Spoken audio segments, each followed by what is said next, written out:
Here's something almost nobody thinks about. For the first 200,000 years of human existence, the sun went down around 6 p.m. No lights came on, no screens, no books, no way to make the dark go away. Just 10 hours of night stretching out in front of you, every single day. So here's the question researchers couldn't stop asking. What were ancient humans actually doing in all that darkness? The answer most people assume, that they simply collapsed from exhaustion and slept, turns out to be wrong. Not partly wrong, completely wrong. And what the evidence actually shows rewrites something fundamental about what it means to be human. Let's start with what the night actually was. You're somewhere in East Africa. The light is gone, not dimmed, gone. And in that absolute darkness, the predators that were cautious around you during the day become something else entirely. Lions, leopards, hyenas. Their eyes were built for exactly this. Yours were not. So the obvious answer seems clear. Sleep early, wake at dawn, minimize exposure, survive. Except researchers studying the Hadza people of Tanzania, one of the last remaining hunter-gatherer groups whose way of life most closely mirrors that of our ancient ancestors, found something unexpected. The camps weren't quiet at night, they were loud. Multiple voices, laughter, stories, long into the hours of darkness. So the question becomes, why would people who needed every advantage to survive choose not to sleep when sleeping was the safest thing they could do? The answer begins with one discovery that changed everything about how darkness worked. Fire. Anthropologists estimate humans have controlled fire for at least 400,000 years. But fire didn't just provide warmth or cook food. It created something that had never existed before in nature. A circle. A bounded space where the dark couldn't enter. Where predators, already wary of flame, stayed at a safe distance. For the first time in human history, the night was no longer a threat to be survived. It was a space that could be inhabited. And inside that space, something strange emerged. Anthropologist Polly Wiesner spent years documenting conversations among the Zhou/Huansi Bushmen of southern Africa. What she found was striking. Daytime talk was almost entirely practical: food, resources, conflict. But around the fire at night, the content shifted completely. Myths, distant places, ancestors, spirits, people who died before anyone present was born. The fire had split human experience into two separate modes of existence. And here's the question researchers couldn't immediately resolve. Why stories? Why this behavior in this specific window of time? The answer may have less to do with entertainment than with a problem no one had solved yet. When Wiesner analyzed the content of those nighttime conversations, she found something unexpected. The stories almost always featured absence: distant people, distant places, ancestors who died generations ago, events that happened before anyone present was born. Researchers initially read this as escapism, a way to recover from the difficulty of daily survival. Then they looked at what those stories actually contained.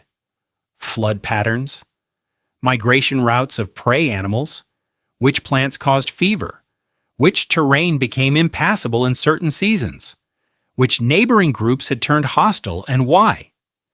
The information inside the stories was real. The danger it described was real, but it was wrapped in characters, spirits, drama, and narrative, because that was the only form the human mind could reliably preserve and pass on before writing existed. The story wasn't the point, the story was the container, and what it contained could mean the difference between a group that survived the next drought and one that didn't.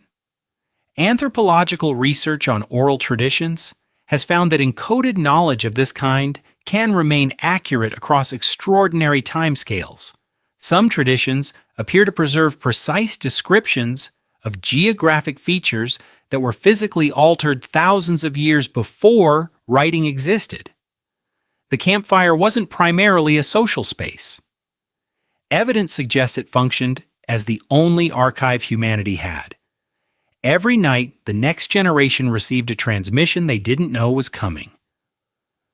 But researchers studying these same communities noticed something else, something about the hours those conversations eventually went quiet. And what came after? Because it turns out ancient humans weren't only awake before going to sleep. Many of them woke up in the middle of the night. On purpose? Historian Roger Ekirch spent over 20 years combing through pre-industrial historical records, diaries, court documents, medical texts, literature from the 15th through 18th centuries. He kept finding a reference so common it had become invisible. First sleep, second sleep. For most of human history, people didn't sleep in a single uninterrupted block. They slept in two. The first sleep typically began at nightfall and lasted roughly 4 hours. Then people woke, not from nightmares, not from disturbance, they simply woke, and remained awake for 1 to 2 hours before sleeping again until dawn. This wasn't treated as a disorder, it was simply how nights worked. What happened in that interval? The historical records are specific. Conversations with partners, reflection, prayer, dream interpretation, visits between neighbors, quiet planning for the day ahead. When modern sleep researchers later studied people in isolation from artificial light, no electricity, no screens, this same two-phase pattern re-emerged almost spontaneously. Within weeks, subjects naturally began waking in the middle of the night without distress, remaining awake for an hour or so, then sleeping again. Which raises a question sleep science hasn't fully resolved. Is the modern model, one continuous 8-hour block, actually natural? Or is it something electricity invented? What happened during that waking window matters beyond the schedule. Historical records suggest it was treated as something distinct, a threshold between sleep states, where the mind was unusually reflective and unusually open, dreams still vivid, body rested, mental guard lowered.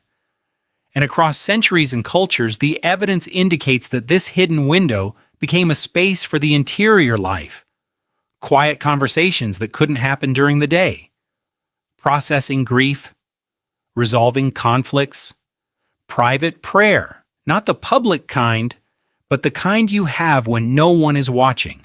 Researchers who have studied these records describe this period as something modern life has essentially eliminated, the naturally occurring window for psychological processing that happened not once a week, not on vacation, but every single night. And then came the light bulb. In less than 150 years, we compressed darkness into a few hours of screens and a single block of sleep and called it the normal human experience. What that compression cost, no one has fully measured yet. Here is what the evidence actually points toward. Ancient humans didn't use the night because the day was full. They used it because the night was suited to things the day couldn't hold. Daytime, in the world ancient humans lived in, was consumed by survival demands, movement, threat assessment, status competition. The conditions left very little room for inward attention.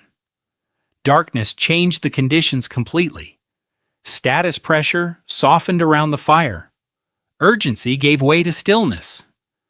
The waking interval between first and second sleep opened a quiet window in the mind that felt unlike anything else in the day. And inside those conditions, evidence indicates things happened that couldn't happen in daylight. Stories became archives, conversations became cultural transmission, the quiet hours became spaces for emotional repair. The night wasn't empty space between productive days. It may have been the load-bearing structure underneath them. We removed it in less than 150 years and called what we built in its place normal. You still wake up sometimes in the middle of the night. Maybe 2 a.m., maybe 3. And the thoughts that arrive in that window, quieter than daytime thoughts, clearer in a strange way, sometimes more honest, feel different from anything you access when the world is loud. They always have. Historical records suggest this waking interval was one of the most regularly inhabited mental states in human history. Not an accident of poor sleep. A window people returned to every single night for thousands of years, to process loss, to think without interruption, to make sense of the day before the next one began, not in a therapy room, not on a meditation app, just in the dark. Which means the kind of thinking you can't quite reach when life is moving too fast may have always been here. In the same silence, in the same dark, that every human who came before you knew exactly how to find.